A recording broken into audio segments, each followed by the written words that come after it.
이 하루 가운데 또 기도로 출발하기 위해서 시작하기 위해서 나오신 우리 성도님들을 주님의 이름으로 축복합니다. 오늘은 기도해야 삽니다 라는 제목으로 하나님 말씀을 나눕니다. 사도 바울은 핍박당하는 에베소 교회 교인들에게 편지를 씁니다.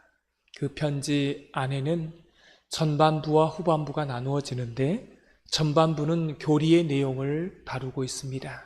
하나님은 이런 분이시다, 예수님은 이렇게 믿어야 된다라고 말씀하시고, 후반부에는 어떻게 살아야 되는가라는 부분을 말씀하고 있습니다. 그 중에 하나가 전신갑주를 입으라라고 말씀하고 있습니다. 우리의 신앙과 삶은 전쟁터와 같습니다. 현장의 치열함을 모르는 사람은 이미 전쟁에서 진 거나 다름없습니다. 우리가 치열한 마귀의 불화살을 공격을 받고 있는지를 모른다? 이건 이미 영적으로 죽은 것입니다. 우리가 살아있는데 어떻게 사탄이 공격하지 않겠습니까? 그래서 우리의 매일매일의 삶이 이 치열한 영적 전투를 하고 있는 것입니다. 죽느냐 사느냐, 먹느냐 먹히느냐의 문제인 것입니다.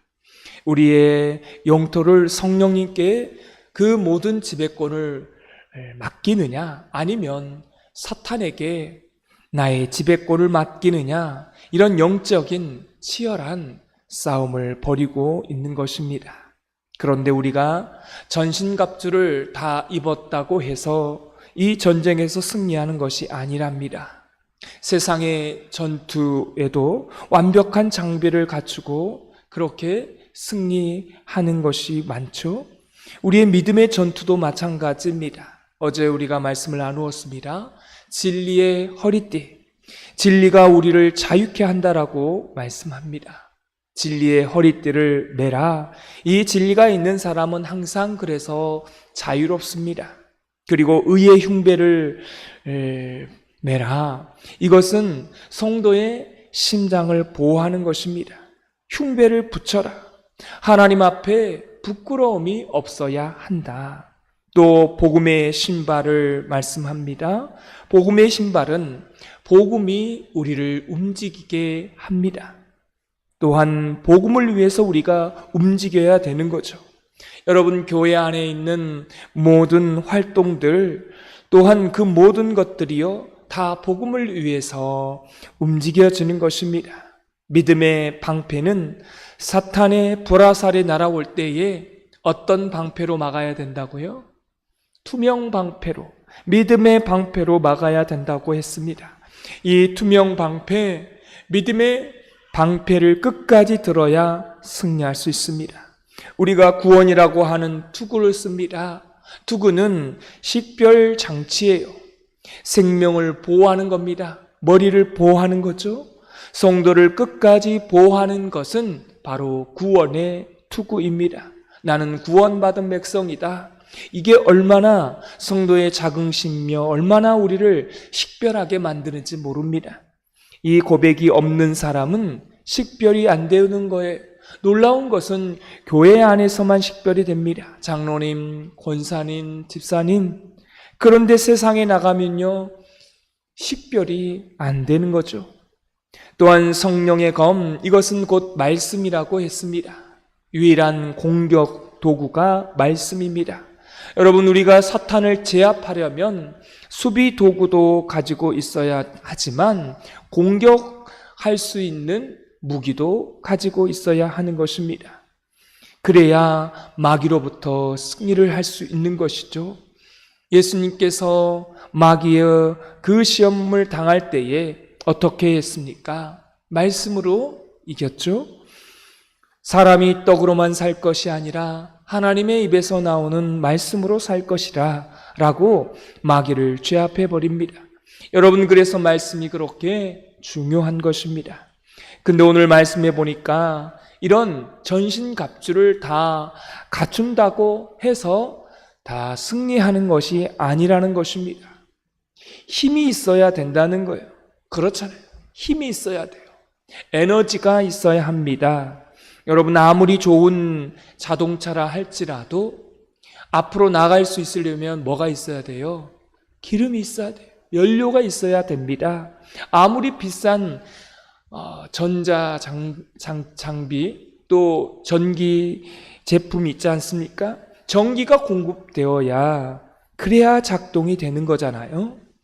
그래서 우리의 연료와 같고 전기에 해당되는 것이 무엇이냐면 오늘 성경의 비유로 나온 것이 뭐예요? 기도라는 것입니다. 우리는 내 안에서 내가 스스로 힘으로의 싸움을 싸우는 게 아닙니다. 내가 힘이 있어서 마귀와 싸우는 게 아니에요. 결국은 하나님께로부터 공급받은 그 힘으로 싸워서 이기는 것입니다. 할렐루야. 그럼 오늘 말씀에 보면 기도하는 5가지 방법을 소개합니다. 성경은 기도하는 방법까지 아주 자세하게 가르쳐줘요. 우리 18절을 다 같이 읽도록 하겠습니다. 모든 기도와 간구를 하되 항상 성령 안에서 기도하고 이를 위하여 깨어 구하기를 항상 힘쓰며 여러 성도를 위하여 구하라. 오늘 이 말씀 속에 항상이라고 하는 단어가 중요합니다. 주목해 보셔야 합니다. 이 말은 항상이라고 하는 것은 하나님과 언제나 소통의 길이 열어 놓아야 된다라고 하는 것입니다. 항상. 우리 권사님들 차를 타시면 항상 기도하셔요. 네. 항상 기도하는 것, 날마다 하나님과 소통하겠다는 거잖아요. 하나님과 접촉을 통하여 하나님의 뜻이 무엇인지를 구해야 된다는 것입니다. 사무엘이 이런 말을 했습니다. 사무엘상 12장 23절에 보면 나는 너희를 위하여 기도하는 죄를 범하지 않겠다. 여호와 앞에 그렇게 결단했습니다. 기도하는 것, 그걸 멈추는 것을 죄라고 말하고 있습니다. 왜냐하면 이것은 죽음과 관련이 있기 때문에 그렇습니다. 그래서 이 개신교 전통 가운데에 보면 기도란 가장 많이 나오는 명제가 뭡니까? 기도는 우리의 호흡이다. 호흡을 멈추면 죽는 거예요. 기도가 멈추면 죽는 것입니다. 우리가 죄로 인해서 죽었지 않습니까? 마찬가지입니다. 호흡이 끊기면 죽듯이 성도의 영혼은 기도가 중단되는 순간에 죽는 것입니다. 왜 이 새벽 꼭두새벽에 나와서 기도하는 것입니까? 우리가 살아있기 때문에 기도하는 거예요.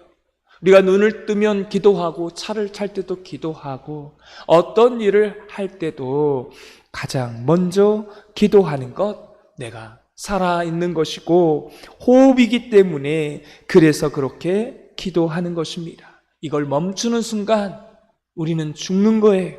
영혼이 죽는 것입니다. 항상 기도하는 것, 우리에게 반드시 필요한 것입니다. 이거는 습성을 말하는 것도 맞지만 그 정도로 항상 하나님과 친밀함을 말하기도 합니다. 오늘 성경 2번째로 기도의 방법을 말하고 있습니다. 성령 안에서 기도하라는 것입니다.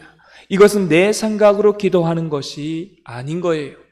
성령의 인도하심을 따라 기도하는 것입니다. 그래서 엄밀하게 말하면 내 안에 성령님이 계시고 그분과 친밀하면 그분이 내가 무슨 기도를 해야 할지를 말씀해 주시고 가르쳐 주시는 것입니다. 기도를 하면 기도할 내용이요, 생각이 나는 것입니다. 그럼 그 기도를 하면 되죠. 성령님이 원하시는 기도가 있다라는 것입니다. 그래서 야고보서 4장 2절 3절은 말합니다.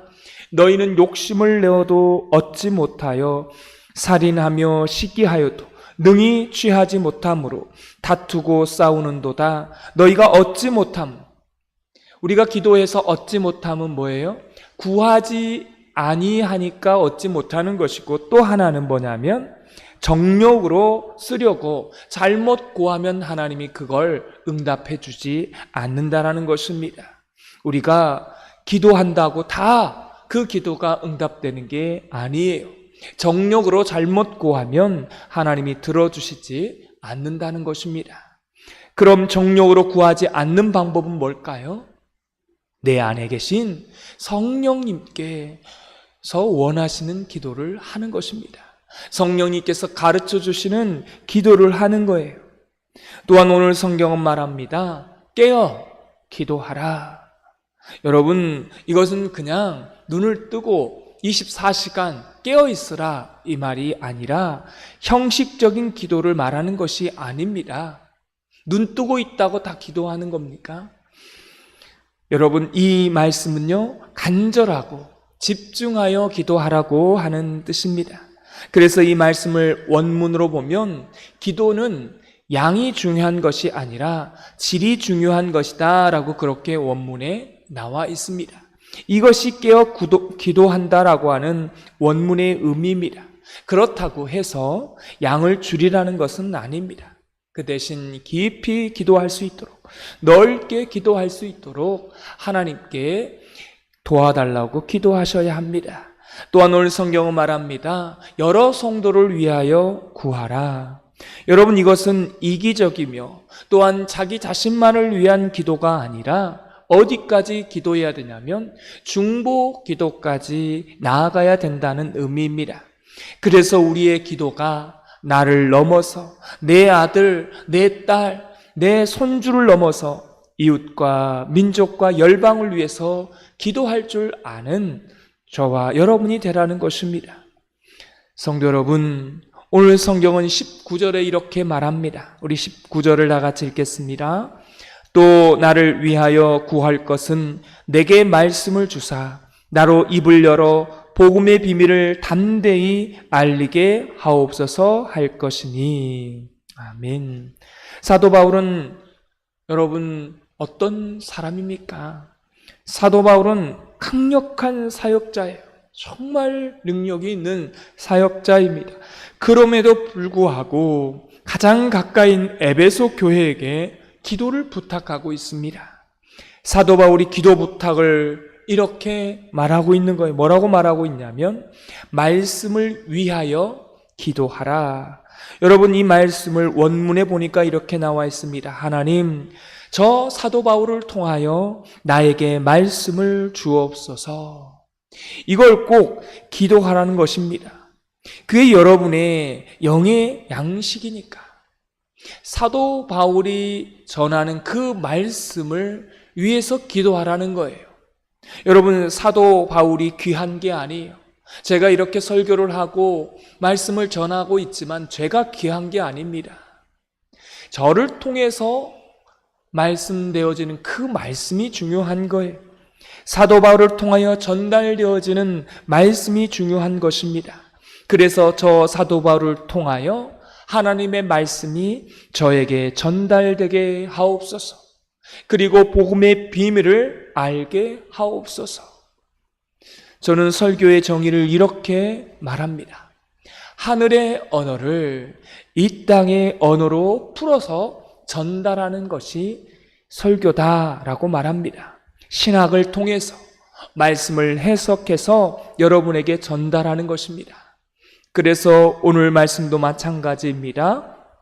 저 복음의 비밀을 하늘의 언어를 땅의 언어로 풀어서 우리에게 그 비밀을 알려지게 하옵소서라고 하는 기도인 것입니다.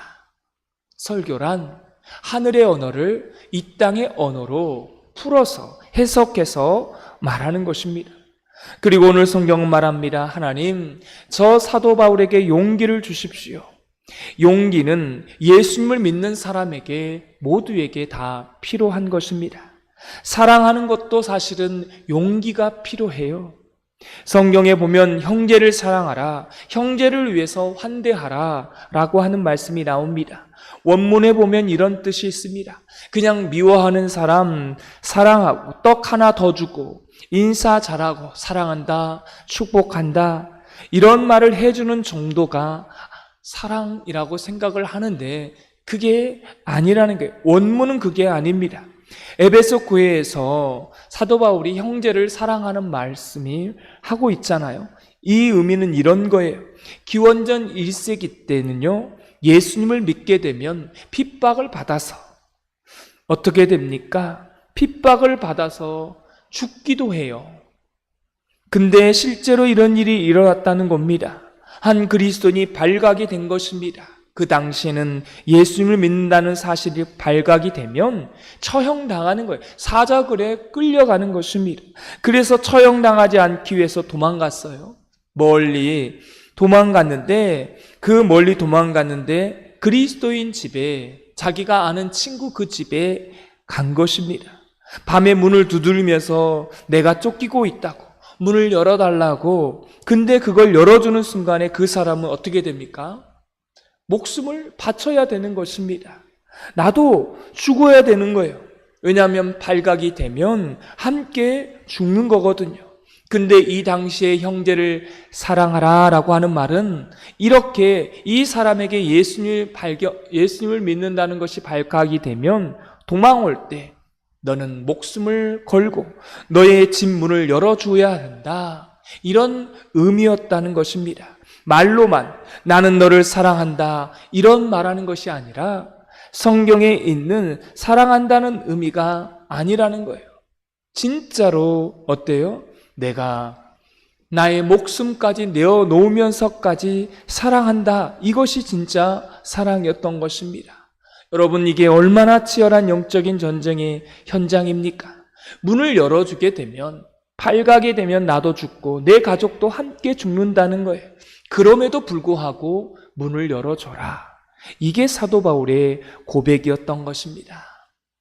이 말은 우리도 그런 식으로 사랑하라고 하는 그 의미이기 전에 예수님이 먼저 십자가의 문을 열어주신 것입니다. 열어주면 어떻게 돼요?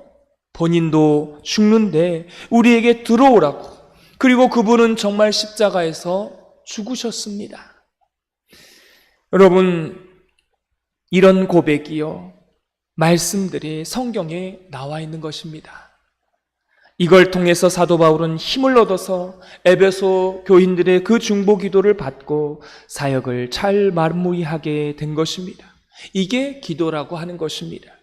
이게 바로 기도이고, 이렇게 기도가 중요한 것입니다. 아무리 전신갑주를 입는다고 해도 되는 게 아니라는 거예요. 무엇을 하라는 겁니까? 기도를 해야 한다는 것입니다. 기도가 없는 교회는 어떤 교회예요? 죽은 교회입니다. 왜 그렇습니까? 기도는 호흡이라는 것입니다. 살아있다면 영적 싸움을 하게 되어 있습니다. 사탄은 아무나 공격하지 않아요. 기도해 보려고, 살아보려고 애를 쓰는 사람, 복음을 전하기 위해서, 영혼 구원을 위해서 그렇게 기도하고 전도하는 그런 사람을 사탄은 공격을 하는 것입니다. 오늘 우리가 이렇게 이 아침 첫 시간 하나님 앞에 기도하러 나왔습니다. 기도하러 나왔다는 것은 우리가 살아있다는 거예요. 우리 영혼이 살고, 이 기도를 통해서 전신갑주를 통해서 이 전신갑주의 능력이 기도 가운데, 저와 여러분의 삶 가운데 나타나게 되기를 주님의 이름으로 축원합니다. 기도하겠습니다.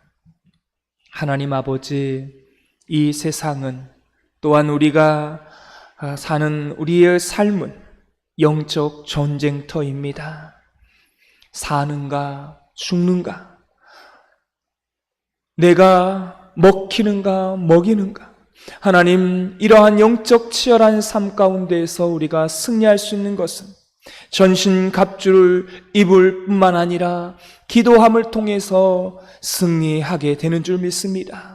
기도를 통해서 내 안에 계신 성령님께 우리의 모든 지배권을 맡기고, 성령님께서 우리에게 주신 그 힘과 능력으로 이 땅 가운데 마귀의 계계를 이길 수 있사오니, 하나님의 그 능력이 우리 가운데 나타나게 하여 주옵소서. 사도 바울이 우리에게 기도를 이렇게 하라고 가르쳐 주십니다. 사도 바울을 통해서 주시는 이 기도의 방법을 우리가 사용하기를 원합니다. 항상 항상 성령 안에서 기도하고 깨어 구하기를 항상 힘쓰며 여러 성도를 위하여 구할 수 있는 저희의 기도가 되게 하여 주옵소서. 오늘 하루도 살아갈 때에 기도함으로 우리의 모든 삶이 승리로 나가게 하여 주시옵소서. 우리의 기도가 멈추지 않게 하여 주시고 항상 친밀한 주님과의 관계를 오늘 하루도 이어가게 하여 주옵소서. 나를 넘어서 이웃과 세계 열방까지 기도할 수 있는 우리의 기도가 되게 하여 주옵소서. 오늘 하루의 모든 삶도 기도로 전신갑주의 능력이 나타나되기를 원하오며 예수 그리스도의 이름으로 기도드리옵나이다. 아멘.